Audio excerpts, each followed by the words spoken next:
శుక్లాం బ్రహ్మవిచారసారపరమామాద్యాం జగద్వ్యాపినీం వీణాపుస్తకధారిణీమభయదాం జాడ్యాన్ధకారాపకాం హస్తే స్ఫాటికమాలికాం విదదతీం పద్మాసనే సంస్థితాం వందే తాం పరమేశ్వరీం భగవతీం బుద్ధిప్రదాం శారదాం.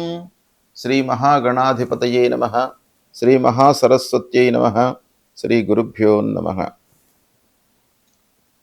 2026వ సంవత్సరము మార్చి నెలలో ముందుగా ఈ మార్చి మాసంలో గ్రహస్థితి ఎలా ఉంది అనే విషయాన్ని మనం చూసినట్టయితే, రవి 14వ తారీఖు వరకు కుంభరాశిలో సంచరిస్తున్నాడు. తదనంతరం మీనరాశిలోకి ప్రవేశిస్తున్నాడు. కుజుడు కుంభరాశిలో సంచరిస్తున్నాడు. బుధుడు కుంభరాశిలో సంచరిస్తున్నాడు. గురువు మిథున రాశిలో సంచరిస్తున్నాడు. శుక్రుడు మీనరాశిలో సంచరిస్తూ 26వ తారీఖున మేషరాశిలోకి ప్రవేశిస్తున్నాడు. శని మీనరాశిలో సంచరిస్తున్నాడు. రాహువు కుంభరాశిలో, కేతువు సింహరాశిలో సంచరిస్తున్నారు. ఈ విధంగా గ్రహస్థితి ఉంది. అయితే ఈ గ్రహస్థితి మూలకంగా వృశ్చిక రాశిలో జన్మించినటువంటి పురుషులకు ఈ మార్చి మాసంలో గోచార ఫలితాలు ఎలా ఉన్నాయో తెలుసుకుందాం.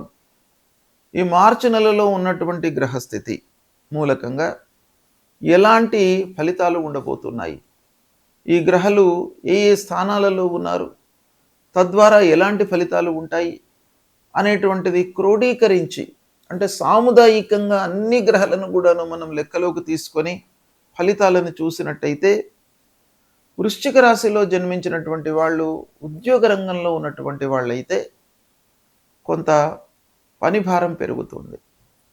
అంటే అదనపు బాధ్యతలు మీరు చేపట్టవలసినటువంటి స్థితి ఏర్పడుతుంది. యాజమాన్యము మీకు కొన్ని అడిషనల్ వర్క్స్ ఇస్తారు.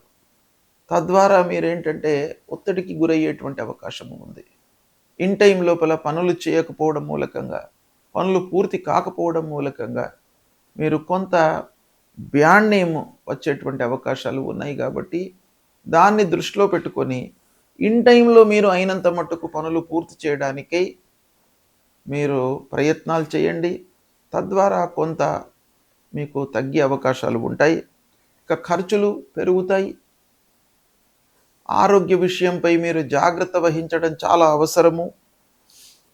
భార్యతో చిన్నపాటి విభేదాలు తలెత్తే అవకాశాలు ఉన్నాయి. దాన్ని దృష్టిలో పెట్టుకొని దాన్ని ఎలా రెక్టిఫై చేసుకోవాలి, విభేదాలు తలెత్తకుండా ఉండడానికి మనం ఏం చేయాలి అనేటువంటి వాటిపైన మీరు ఫోకస్ పెట్టాలి. అంటే ప్రతి విషయాన్ని చర్చించాలి. భార్యతో, పిల్లలతో, కుటుంబ పెద్దలతో, అందరితో కూడాను మీరు చర్చించి మీరు చేస్తున్నటువంటి పనులను వాళ్ళ ముందు ఉంచి వాళ్ళ యొక్క సహాయ సహకారాలు తీసుకోవడం అవసరమే.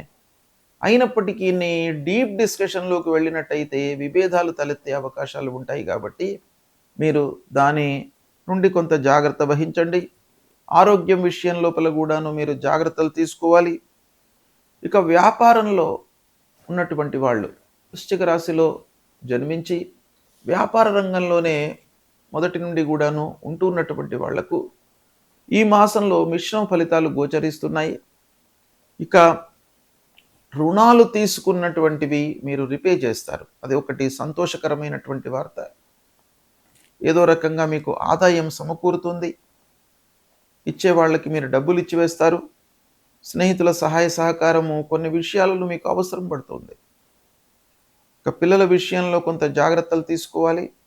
వాళ్ళపైన మనస్సు నిలపాలి. వాళ్ళ డెవలప్మెంటు, చదువు, ఉద్యోగము, వివాహాది శుభకార్యాల విషయం లోపల పిల్లల విషయంపై మనస్సు నిలపాలి. ఓవర్లుక్ చేయకుండా ఉండడం చాలా మంచిది. వాహనం విషయం లోపల జాగ్రత్తలు తీసుకోండి. ఆదాయము ఓవరాల్గా స్థిరంగానే ఉంటుంది. అయితే పెట్టుబడులు పెట్టేటప్పుడు మట్టుకు కొంత జాగ్రత్తలు తీసుకోండి. పెద్దల సలహాలు చాలా అవసరం పడతాయి మీకు. ఈ మాసంలో ప్రయాణాలు అనుకూలిస్తాయి. సోదరులతో కొంత సర్దుబాటు చేసుకోవడం అవసరము. ఆస్తి విషయంలో కొన్ని పనులు ఆలస్యంగా ముందుకు జరుగుతాయి. ఉద్యోగంలో మార్పు కనబడుతుంది. ప్రణాళికాయుతంగా ముందుకు వెళతారు. శత్రువులతో కొన్ని ఇబ్బందులు మట్టుకు ఉన్నాయి. ఈ మాసం లోపల కుటుంబ బాధ్యతలు పెరుగుతాయి.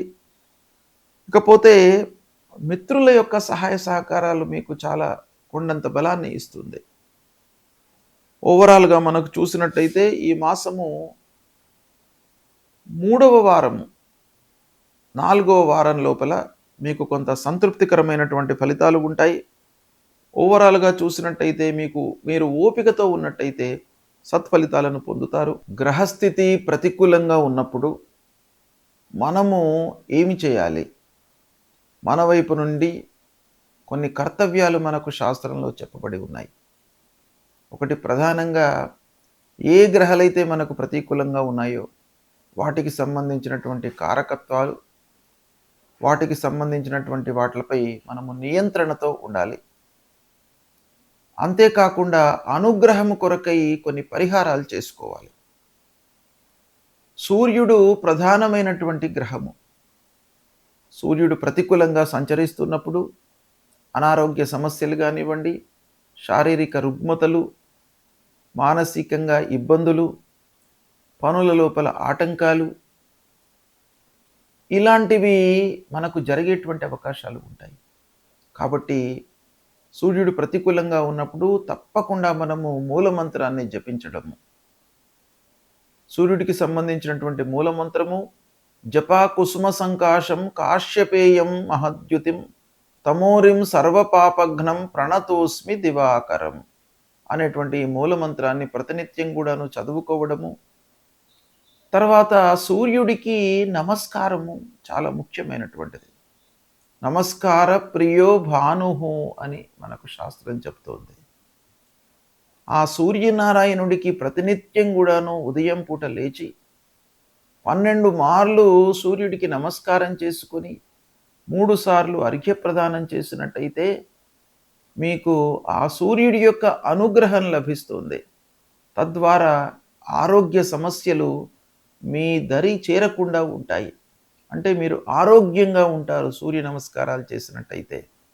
కనుక ప్రతి వాళ్ళు కూడాను సూర్యుడు ప్రతికూలంగా ఉన్నప్పుడు, సూర్యుడు 3, 6, 10, 11 ఈ స్థానాలలో సంచరిస్తున్నప్పుడు శుభ ఫలితాలను ఇస్తాడు.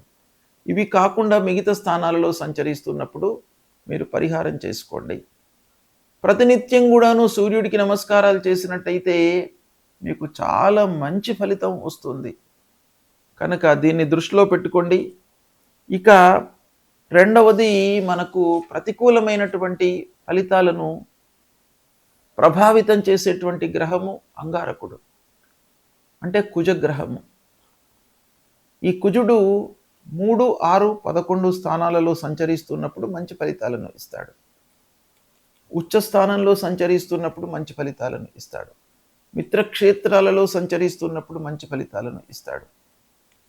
కాబట్టి అవి కాకుండా ప్రతికూలమైనటువంటి స్థానాలలో ఉన్నప్పుడు మీరు అంగారకుడి ప్రీత్యర్థమై అంగారకుడి మూలమంత్రాన్ని ప్రతినిత్యం కూడాను చదువుకోండి. ఏంటి అది? ధరణీ గర్భసంభూతం విద్యుత్కాంచన సన్నిభం కుమారం శక్తిహస్తంచ మంగళం ప్రణమామ్యహం అనేటువంటి ఈ మూలమంత్రాన్ని ప్రతినిత్యం కూడాను చదువుకోండి. సుబ్రహ్మణ్య స్వామిని కొలవండి. సుబ్రహ్మణ్య స్వామి దేవాలయానికి వెళ్ళండి. సుబ్రహ్మణ్య స్వామి దేవాలయానికి వెళ్ళి ఆ భగవంతుడి యొక్క అనుగ్రహాన్ని పొందినట్టయితే మీ లోపల ధైర్యము, ఆత్మవిశ్వాసం పెరుగుతుంది. ధైర్యము, సాహసము, ఆత్మవిశ్వాసం అనేటువంటిది చాలా ముఖ్యమైనటువంటిది.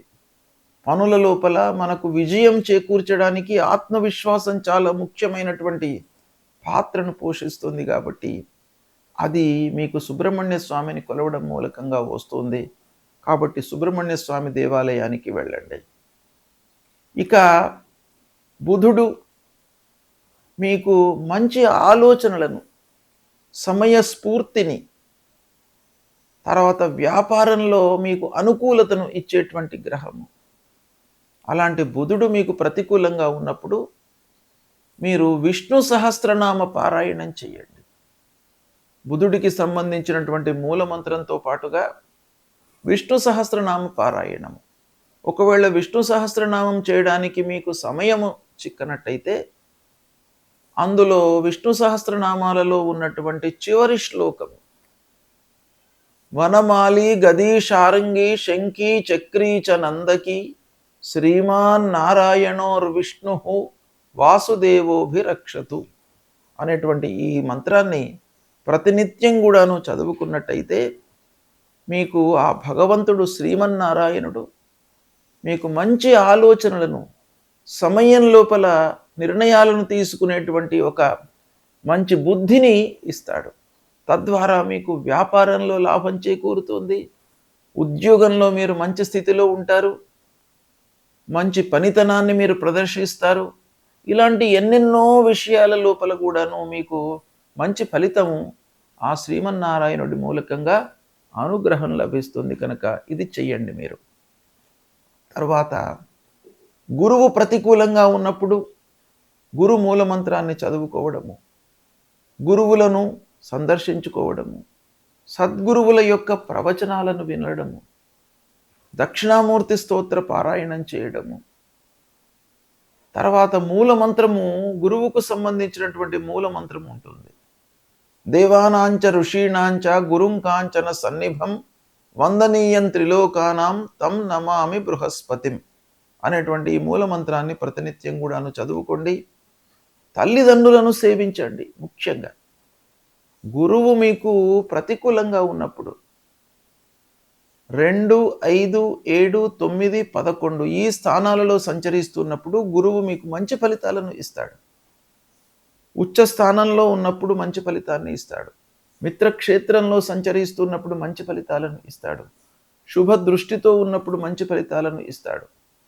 కనుక ఇది కాకుండా మిగతా స్థానాలలో సంచరిస్తున్నప్పుడు తప్పకుండా మీరు ఈ గురువుకు సంబంధించినటువంటి పరిహారాలు చేసుకోవాలి. ఏ స్థానంలో ఉన్నప్పటికీ తల్లిదండ్రుల యొక్క ఆశీర్వచనము, అనుగ్రహము మీకు చాలా అవసరము. కనుక ప్రతినిత్యం కూడాను తల్లిదండ్రులను మీరు సేవించండి. వాళ్ళ యొక్క ఆరోగ్య సమస్యలు, వాళ్ళ యొక్క బాగోగులను మీరు తెలుసుకోండి. వాళ్ళ మూలకంగా మీకు చాలా మంచి జరుగుతుంది. కాబట్టి తల్లిదండ్రులను ప్రేమించండి. ఇక శనీశ్వరుడు, శని మూలకంగా మీకు కొన్ని పనుల లోపల ఆలస్యము, ఆర్థిక సమస్యలు జరుగుతాయి. కాబట్టి శని ప్రీత్యర్థమై హనుమాన్ చాలీసా చదువుకోండి. శనిగ్రహాన్ని నవగ్రహాల లోపల పశ్చిమ దిశ లోపల శనీశ్వరుడు ఉంటాడు. ఆ శనీశ్వరుడికి సంబంధించినటువంటి మూలమంత్రం చదువుకోండి. అదేవిధంగా రాహుకేతువులకు సంబంధించినటువంటి మూలమంత్రాలు, అమ్మవారిని దర్శించుకోవడము, విఘ్నేశ్వరుణ్ణి పూజించడము ఇలాంటివి చేసినట్టయితే మీకు గ్రహస్థితి మూలకంగా కలిగే దుష్ప్రభావము, దుష్ఫలితాలు దూరమయ్యి ఆ భగవంతుడి యొక్క అనుగ్రహం లభిస్తుంది. శుభం.